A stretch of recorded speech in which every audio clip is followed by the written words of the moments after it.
அனைவருக்கும் இனிய காலை வணக்கம்.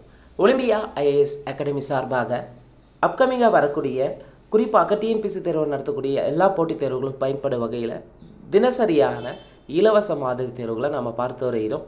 அந்த வகையில் இன்றைய வீடியோவில் யூனிட் 6 தொடர்பான 30 கேள்விக்கான விடைக்குறிப்பில் பார்க்கலாங்க. இந்த வீடியோவுக்கான கொஸ்டின் பேப்பர் பிடிஎஃப் லிங்க் டிஸ்கிரிப்ஷனில் தரப்பட்டுள்ளது. தேவையானவங்க டவுன்லோட் பண்ணி டெஸ்ட் ரைட் பண்ணி பார்த்துக்காங்க. அதே போல் ஒலிம்பியா ஐஏஎஸ் அகாடமி டெலகிராம் சேனலுக்கான லிங்க்கும் டிஸ்கிரிப்ஷன் தரப்பட்டுள்ளது. எக்ஸாம் ரிலேட்டடான மோர் அப்டேட்ஸ்க்கு நம்ம சேனலை சப்ஸ்கிரைப் பண்ணிக்காங்க.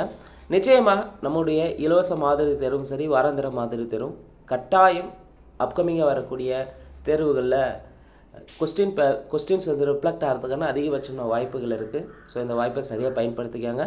வீடியோஸை முழுமையாக பாருங்கள். டெஸ்ட் நம்பர் 41, டேட் வந்து 25/4/2025. இன்றைய கேள்விகளை பொறுத்தவரையும் யூனிட் 6 ரொம்ப முக்கியமானது. தமிழ் சார்ந்த, தமிழ் பண்டைய தமிழ்நாட்டினுடைய மிக முக்கியமான அம்சங்கள் நிறைந்த ஒரு 30 கேள்விகளை தான் நம்ம பார்க்க போகிறோங்க. முதல் கேள்வி, பின்வரும் கூற்றுகளில் சரியானது எது எவை? 4 கூற்றுகள் எது சரின்னு கேட்டிருக்காங்க.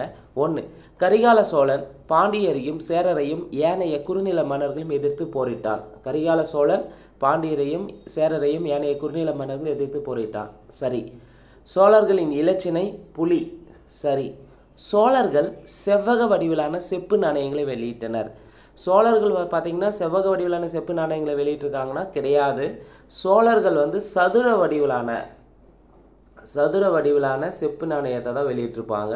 இப்போ 3வது கூற்று தவறு. 4, சோழர்களின் செப்பு நாணயங்களின் முகப்பில் புலியின் உருவமும் மறுபுறத்தில் யானை மற்றும் புனித சின்னங்களும் காணப்படுகின்றன. சோழர்கள் செப்பு நாணயங்களை வெளியிட்டிருப்பாங்க, சதுர வடிவிலான செப்பு நாணயம். அந்த செப்பு நாணயத்தினுடைய முகப்பில் புலியின் உருவம், மறுபுறத்தில் யானை மற்றும் புனித சின்னங்களும் காணப்படுகின்றன. இப்போ முதல் கேள்விக்கு சரியான விடை 1, 2, 4 சரி. கேள்வி 2, பின்வரும் கூற்றுகளில் தவறானது எது? 1, 4 கூற்றில் எது தவறுனா ஆப்ஷன் டெல்லி தான் தவறு. என்ன தவறுன்னு பார்க்கலாம். மாங்குளத்தில் கண்டறியப்பட்ட தமிழ் பிராமி கல்வெட்டுகள் பாண்டிய நன்மாறனை குறிப்பிடுகிறதானா? கிடையாது. பாண்டிய நெடுஞ்செழியனை குறிப்பிடும். மாங்குளத்தில் கண்டறியப்பட்ட தமிழ் பிராமி கல்வெட்டுகள் யாரை குறிப்பிடுகிறது? பாண்டிய நெடுஞ்செழியனை குறிப்பிடுகின்றது. மற்ற 3 ஆப்ஷனும் சரியாக இருக்கும். பாண்டியர்கள் குறித்தும் அசோகரது கல்வெட்டுகளில் குறிப்புகள் உள்ளன. சரி. பாண்டியர்கள் மதுரையை தலைநகராக கொண்டு தென் தமிழகத்தை ஆண்டனர். சரி. தமிழ் சங்கங்களை நிறுவி ஆதரவு அளித்தவர்கள் என்று தமிழ் இலக்கியங்கள் பாண்டிய அரசர்களை போற்றுகின்றன. சரி. கேள்வி 3, சரியான இணையை தேர்வு செய்க. 4 இணைகளில் எது சரின்னு பார்க்கலாம். 1, பாண்டியர்களின் இலச்சினை மீன். சரி. குறுநில மன்னர்கள் வேளிர் என்றும் அழைப்பர். சரி. சங்க காலத்தில் அந்தணர்கள் என்று அறியப்பட்ட பூசாரிகளும் இருந்தனர். சங்க காலத்தில் பார்த்தீங்கன்னா அந்தணர்கள் என்று அறியப்பட்ட பூசாரிகளும் இருந்திருக்காங்க. சரி. மகளிர் திணைப்பணம் காத்தல் குறித்தும் உமனர் குல மகளிர் உப்பு வெற்றது குறித்தும் சங்க செய்யுள்கள் குறிப்பிடுகின்றன. சரி. அப்போ எத்தனை? 4 இணையுமே சரியாக இருக்குது. கேள்வி 4, சங்ககால மக்களின் உயிர் வாழ்க்கை தேவைகளை நிறைவு செய்வதில் முதலிடத்தில் இருந்தது எது? சங்ககால மக்களின் உயிர் வாழ்க்கை தேவைகளை நிறைவு செய்வதில் முதலிடத்தில் இருந்தது வேளாண்மை. கேள்வி 5, எங்கு நடைபெற்ற அகழாய்வுகளில் தாளிகளுடன் நெல்லும் கிடைத்துள்ளது? எங்கு நடைபெற்ற அகழாய்வில் தாளிகளோடு நெல்லு கிடைச்சிருக்குன்னு பார்த்தீங்கன்னா ஆதிச்சநல்லூர், பொருந்தல். ஆதிச்சநல்லூர் மற்றும் பொருந்தலில் நடந்த அகழாய்வுகளின் படி பார்த்திங்கன்னா தாளிகளில் நெல்லும் கிடைத்திருக்கு. சரியான விடை ஆப்ஷன் பாம்பே. கேள்வி 6, சங்ககாலம் பற்றிய கூற்றுகளில் சரியான கூற்றுகளை தேர்வு செய்க.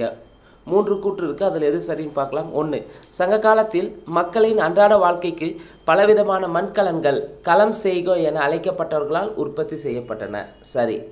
கரிய நிறத்தவை, செந்நிற வண்ணம் பூசிய வெள்ளைக்கோடுகள் வரையப்பட்டவை, கருப்பு சிவப்பு நிறத்தவை என்று பலவிதமான மட்கலங்கள் தயாரிக்கப்பட்டன.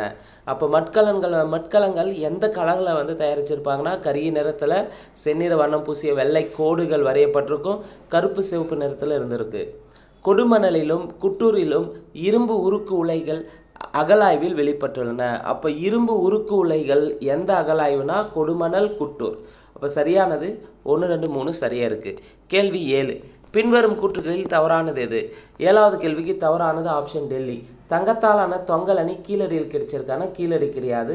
தங்கத்தாலான தொங்கல் அணி வந்து பார்த்தீங்கன்னா பொருந்தல் என்னும் இடத்தில் கிடைத்துள்ளது. தங்கத்தாலான தொங்கல் அணி பொருந்தலில் கிடைச்சிருக்கும். மற்ற 3 ஆப்ஷனை பார்க்கலாம்.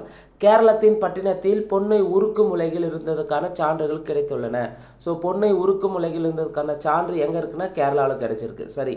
பெருங்கற்காலத்தை சார்ந்த அகழாய்வு களங்களான சுத்துக்கேணி, ஆதிச்சநல்லூர், கொடுமணல் ஆகிய இடங்களிலும் அரிக்கமேடு, கீழடி, பட்டினம் ஆகிய பழங்கால நகரங்களிலும் தங்க அணிகலன்கள் கிடைத்துள்ளன. தங்க அணிகலனை பொறுத்தவரையும் சுத்துக்கேணி, ஆதிச்சநல்லூர், கொடுமணல், அரிக்கமேடு, கீழடி, பட்டினம் ஆகிய இடங்களில் கிடைச்சிருக்கு. அரிக்கமேட்டிலும் கடலூருக்கு அருகில் குடிக்காடு என்ற ஊரிலும் கண்ணாடி மணி செய்யும் தொழிலகங்கள் இருந்துள்ளன. அப்போ கண்ணாடி மணி செய்யும் தொழிலகங்கள் எங்கே இருந்திருக்கு? அரிக்கமேடு, கடலூருக்கு பக்கத்தில் இருந்த குடிக்காடு. கேள்வி 8. தங்கத்தாலான அணிகலன் எங்கு கிடைத்துள்ளது? தங்கத்தாலான அணிகலன் வந்து பட்டினத்தில் கிடைத்துள்ளது. கேள்வி 9. நெல் மணிகளை பதித்து அடையாளமற்ற சுடுமண்ணில் செய்யப்பட்ட அச்சு எங்கு கிடைத்துள்ளது? நெல் மணிகளை பதித்து அடையாளமற்ற சுடுமண்ணில் செய்யப்பட்ட அச்சு கீழடியில் கிடைத்துள்ளது. கேள்வி 10. சரியான இணையை தேர்வு செய்க. கொடுமணல். கொடுமணலில் நூல் நூற்கும் கதிர்கள் மற்றும் துண்டு துணிகள் கிடைச்சிருக்கானா? கிடைச்சிருக்கு. சரி. தமிழ் பிராமி கல்வெட்டில் வணிக நிகமா என்ற சொற்கள் இடம்பெற்றுள்ளது. சரி. உப்பு வணிகர்கள் உமனர்கள்னு சொல்லலாம். சரி. கொடுமணலில் செம்மணி கற்கள் பதித்த வெண்கலத்தாலான புலி காணப்படுகிறது. அப்போ செம்மணி கற்கள் பதித்த வெண்கலத்தாலான புலி எங்கு கண்டெடுக்கப்பட்டது? கொடுமணல். அப்போ சரியான இணை 4 இணைகளும் சரியாக உள்ளன. கேள்வி 11. பெருங்கற்காலத்தைச் சேர்ந்த வெண்கல கிண்ணம் எங்கு கிடைத்துள்ளது? பெருங்கற்காலத்தைச் சேர்ந்த வெண்கல கிண்ணம் பார்த்தீங்கன்னா புதுச்சேரியில் ஆரோவில்ல கிடைச்சிருக்கு. கேள்வி 12. கண்ணாடி மணிகள் எங்கு நடைபெற்ற அகழாய்வில் கிடைத்தன? கண்ணாடி மணிகளை பொறுத்தவரையும் பொருந்தல்ல நடந்த அகழாய்வில் கிடைத்துள்ளன. கேள்வி 13. பின்வரும் இணைகளில் சரியானது எது எவை? 1. நூற்பு கதிர் பட்டினத்தில் கிடைத்தது. நூற்பு கதிர் எங்கே கிடைச்சது? பட்டினத்தில் தான் கிடைச்சது. சரி. துணியும் நூற்பு கதிர்களும் கொடுமணலில் கிடைத்தன. துணியும் நூற்பு கதிர்களும் கொடுமணலில் கிடைச்சிருக்கும். நூற்பு கதிர் மட்டும் பட்டினத்தில் கிடைச்சிருக்கும். அப்போ சரியானது 1, 2 சரி. கேள்வி 14. சங்க காலத்தில் பண்டமாற்று முறை பற்றிய கூற்றுகளில் சரியானது எது? சங்க காலத்தில் என்ன பண்ணாங்கன்னா அரிசியை கொடுத்து மீனை பெற்றாங்க. சரி. சங்க காலத்தில் அரிசியை கொடுத்து மீனை பெற்றனர். உப்பு விலை மதிப்புடையதாக கருதப்பட்டது சங்க காலத்தில். 2 கூற்றுமே சரி. கேள்வி 15. நன்கு வடிவமைக்கப்பட்ட யவனர்களின் கப்பல் தங்கம் பிற உலோக காசுகளுடன் முசிறி துறைமுகத்திற்கு வந்து மிளகை ஏற்றி சென்றதாக குறிப்பிடும் நூல் எது? நன்கு வடிவமைக்கப்பட்ட யவனர்களின் கப்பல் பார்த்தீங்கன்னா தங்கம் பிற உலோக காசுகளோடு முசிறி துறைமுகத்திற்கு வந்து மிளகை ஏற்றி சென்றதாக குறிப்பிடும் நூல் அகநானூறு. அகநானூரில் 149வது பாடல் குறிப்பிடுகிறது. கேள்வி 16. ரோமானிய கப்பல்கள் பருவக்காற்று வீசும் சமயத்தில் டேஸ் கடலை கடந்து தமிழக கடற்கரைகளுக்கு வந்தன. அரபிக் கடலை கடந்து. கேள்வி 17. பின்வரும் கூற்றுகளில் சரியானது எது எவை? 4 கூற்றில் எது சரின்னு பார்க்கலாம். மிளகு போன்ற நறுமண பொருள்களும் யானை தந்தம், நவமணிகள் உள்ளிட்ட அரிய பொருட்களும் தமிழ்நாட்டிலிருந்து ஏற்றுமதி ஆயின. மிளகு போன்ற நறுமண பொருள், யானை தந்தம், நவமணிகள் ஆகியவை வந்து தமிழ்நாட்டிலிருந்து ஏற்றுமதி ஆயிருக்கு சங்க காலத்தில். தங்கம், வெள்ளி, செம்பு உள்ளிட்ட உலோகங்களும் இறக்குமதி செய்யப்பட்டன. சரி. கிரேக்க, ரோமானிய, மேற்கு ஆசிய மக்கள் உள்ளிட்ட மேற்கத்தியர்கள் யவனர் என்று அழைக்கப்பட்டனர். கிரேக்க, ரோமானிய, மேற்காசிய மக்கள் உள்ளிட்ட மேற்கத்தியர்கள் யவனர் என்று அழைக்கப்பட்டனர். சரி. யவனர் என்னும் சொல் கிரேக்க பகுதியான அயோனியாவிலிருந்து வந்தது. யவனர் என்னும் சொல் கிரேக்க பகுதியான அயோனியாவிலிருந்து வந்தது. சரியானா? சரி. அப்போ சரியானது 1, 2, 3, 4 சரி. கேள்வி 18. செங்கடல் கடற்பரப்பில் செங்கடல் கடற்கரையில் உள்ள பெர்னிக்கே துறைமுகத்தில் டேஸ் கிலோ மிளகு இருந்த இந்திய பானையும் தேக்கு மர பலகை துண்டுகளும் தமிழ் பிராமி எழுத்து பொறித்த பானை ஓடு ஒன்றும் கண்டெடுக்கப்பட்டுள்ளன. எவ்வளோனா 7.5 கிலோ மிளகு இருந்த இந்திய பானை வந்து எங்கே கிடைச்சிருக்குன்னா பெர்னிக்கே துறைமுகத்தில் கண்டெடுத்திருப்பாங்க. கேள்வி 19.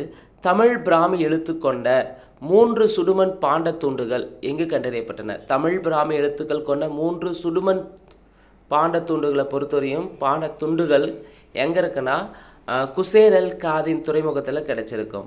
குசேரல் காதின் துறைமுகத்தில் கிடைச்சது. கேள்வி 20. பெரும் பத்தன் கல் என்ற பெயரில் அரிய கல் ஒன்று எங்கு கிடைத்துள்ளது? பெரும் பத்தன் கல் என்ற பெயரில் அரிய கல் ஒன்று எங்கு கிடைத்திருக்குன்னா குவான் லுக்பாட். இந்த குவான் லுக்பாட் எந்த நாட்டில் இருக்குன்னா தாய்லாந்து நாட்டில் இருக்குது. எக்ஸாக்ட் பிளேஸ் குவான் லுக்பாட் என்ற பிளேஸில் கிடைச்சிருக்கும் பெரும் பத்தன் கல். கேள்வி 21. கிழக்கு கடற்கரையில் அமைந்த துறைமுகங்களில் சரியானது எது எவை? கிழக்கு கடற்கரையில் அமைந்த துறைமுகங்கள்னால் அழகன்குளம், கொர்க்கை, அரிக்கமேடு, காவேரி பூம்பட்டினம். கிழக்கு கடற்கரையில் அமைந்த துறைமுகங்கள் சங்க காலத்தில் அழகன்குளம், கொர்க்கை, அரிக்கமேடு, காவேரி பூம்பட்டினம். சரியானது 1, 2, 3, 4 சரி. கேள்வி 22. சங்க காலத்தில் உள்நாட்டு வணிக மையங்களாக திகழ்ந்தவை அவை? சங்க காலத்தில் உள்நாட்டு வணிக மையங்கள்னு எடுத்துக்கினா காஞ்சிபுரம், உறையூர், கரூர், மதுரை, கொடுமணல். காஞ்சிபுரம், உறையூர், கரூர், மதுரை, கொடுமலை இவை அனைத்துமே சங்க காலத்தில் உள்நாட்டு வணிக மையங்களாக திகழ்ந்துள்ளன. கேள்வி 23. 5 இணைகளுக்கும் உரிய வழிபாட்டு கடவுள்களை பற்றி குறிப்பிடும் நூல் எது? 5 இணைகளுக்கும் உரிய வழிபாட்டு கடவுள்களை பற்றி குறிப்பிடும் நூல் தொல்காப்பியம். கேள்வி 24. சங்க காலத்தில் மகளிர் தம் கண்களுக்கு மை தீட்டுவதற்கு டேஸான மெல்லிய குச்சிகளை பயன்படுத்தினர். சங்க காலத்தில் பார்த்தீங்கன்னா மகளிர்கள் தன் கண்களுக்கு மை தீட்டுவதற்கு செம்பு ஆன மெல்லிய குச்சிகளை பயன்படுத்தியிருக்காங்க. கேள்வி 25. சங்க காலத்தில் தமிழில் எழுத டேஸ் என்ற வரிவடிவம் பயன்படுத்தப்பட்டது. சங்க காலத்தில் தமிழில் எழுத தமிழ் பிராமி வரிவடிவம் பயன்படுத்தப்பட்டது. கேள்வி 26. கொடுமணலில் கிடைத்த பொருள்களில் தவறானது எதுனா படிகத்தான காதணிகள். கொடுமணலில் வந்து பார்த்திங்கன்னா இதெல்லாம் கிடைச்சிருக்குன்னா பெருங்கற்கால கல்லறை கண்டெடுத்திருப்பாங்க. குதிரை சேனத்தில் பயன்படும் இரும்பு வளையங்கள் கண்டெடுக்கப்பட்டன. சங்கு வளையல்களின் உடைந்த பகுதிகளும் சங்கும் கண்டெடுத்திருப்பாங்க கொடுமணலில். அப்போ படிகத்தாலான காதணி எங்கே கண்டெடுத்தாங்கன்னா கீழடியில் கண்டெடுத்திருப்பாங்க. கேள்வி 27. தவறான இணையை தேர்வு செய்க. கொடுமணல் மனித எலும்புக்கூடு. சரி, கொடுமணலில் வந்து பார்த்திங்கன்னா மனித எலும்புக்கூடு கண்டெடுத்திருப்பாங்க. கீழடி செம்மணிக்கல்லால் செய்யப்பட்ட மணிகள் தவறு, அங்கு கண்டெடுத்திருக்க மாட்டாங்க. சிவகலையில் தமிழ் பிராமி எழுத்துக்கள் கொண்ட குடுவை கிடைச்சிருக்கானா கிடையாது. ஆதிச்சநல்லூரில் உருக்கு உலை கிடைச்சிருக்கானா கிடையாது. அப்போது தவறான இணை வந்து 2, 3, 4 தவறாக இருக்குது. அப்போது செம்மணிக்கல் வந்து பார்த்திங்கன்னா செம்மணிக்கல்லால் செய்யப்பட்ட மணிகள் கொடுமணலில் கிடைச்சிருக்கு. செம்மணிக்கல்லால் செய்யப்பட்ட மணிகள் கொடுமணலில் கிடைச்சிருக்கு. மற்ற 3ம் வந்து பார்த்திங்கன்னா அதாவது உருக்கு உலை, படிகத்தான காதணிகள், செங்கல் கட்டுமானங்கள், செங்கல் தொட்டி இதெல்லாம் வந்து பார்த்திங்கன்னா கீழடியில் கிடைச்சிருக்கும். உருக்கு உலை, படிகத்தாலான காதணிகள், செங்கல் கட்டுமானங்கள், செங்கல் தொட்டி எல்லாமே கீழடியில் கிடைச்சிருக்கும். செம்மணிக்கலால் செய்யப்பட்ட மணிகள் வந்து பார்த்திங்கன்னா கொடுமணலில் கிடைச்சிருக்கும், கீழடி கிடையாது. கேள்வி 28. மேலை நாடுகளோடும் கீழை நாடுகளோடும் வணிக தொடர்பு கொண்டிருந்த பழங்கால துறைமுகம் எது? மேலை நாடுகளோடும் கீழை நாடுகளோடும் வணிக தொடர்பு கொண்டிருந்த பழங்கால துறைமுகம் பட்டணம். கேள்வி 29. ஒரே மரத்தாலான படகின் பகுதி எங்கு கிடைத்துள்ளது? ஒரே மரத்தாலான படகின் பகுதி எங்கு கிடைச்சிருக்குன்னா பட்டணத்தில் கிடைத்துள்ளது. கேள்வி 30. வைகை நதிக்கரையில் உள்ள கீழடி அகழாய்வுகள் மூலம் நகரமயமாதல் எந்த நூற்றாண்டிலிருந்து தொடங்குகிறது? கிமு 6ஆம் நூற்றாண்டிலிருந்து தொடங்குகிறது. வைகை நதிக்கரையில் உள்ள கீழடி அகழாய்வுகள் மூலம் நகரமயமாதல் எந்த நூற்றாண்டிலிருந்து தொடங்குகிறதுனா கிமு 6ஆம் நூற்றாண்டிலிருந்து தொடங்குகிறது. இந்த வீடியோவை பொறுத்தவரையும் யூனிட் 6ல் இருக்க 30 கேள்விக்கான விடைகளை முழுமையாக பார்த்துருக்குறேங்க. இந்த வீடியோ உங்களுக்கு பிடிச்சிருந்தால் லைக் பண்ணுங்கள், கமெண்ட் பண்ணுங்கள். மறக்காமல் டிஎன்பிஎஸ்சி எக்ஸாமுக்கு ப்ரிப்பேர் பண்ணுற உங்கள் ஃப்ரெண்ட்ஸ்க்கு ஷேர் பண்ணுங்கள். மேலும் இந்த வீடியோவை பற்றி உங்களுடைய ஆழ்ந்த கருத்துக்களை அது நெகட்டிவாக இருந்தாலும் சரி இல்லை பாசிட்டிவாக இருந்தாலும் சரி மறக்காமல் கமெண்ட் செக்ஷனில் கமெண்ட் பண்ணுங்கள். நன்றி, வணக்கம்.